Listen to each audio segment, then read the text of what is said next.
নমস্কার। আজ তোমাদের নিয়ে যাচ্ছি সোনারখড়িতে। হ্যাঁ, কী ভাবছো কোথায় পেলাম সন্ধান?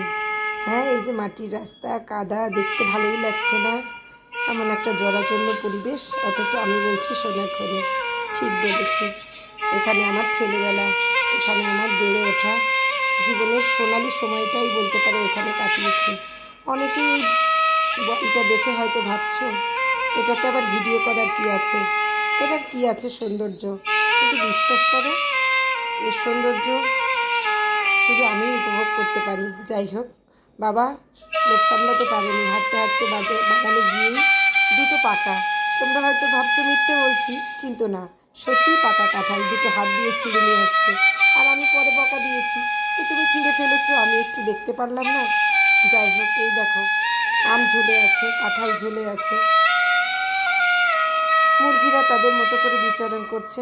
আসলে এই পরিবেশের যে অন্যরকম প্রশান্তি, এটা আমাদের শহুরে জীবনে খুব বেশি পাওয়া যায় না। তারপরও কি বলো তো, মাঝে মাঝে যখন যাই মনে হয় প্রাণ ভরে বুক ভরে নিঃশ্বাস নিয়ে আসি। এটা হলো আমাদের বাগানের ভিতরে ছোট্ট একটা শিব মন্দির। আর এই এতগুলো কাঁঠাল পাড়া হয়েছিল। যাই হোক, এসব ভালো লাগার মুহূর্তে বেশি সময় থাকে না।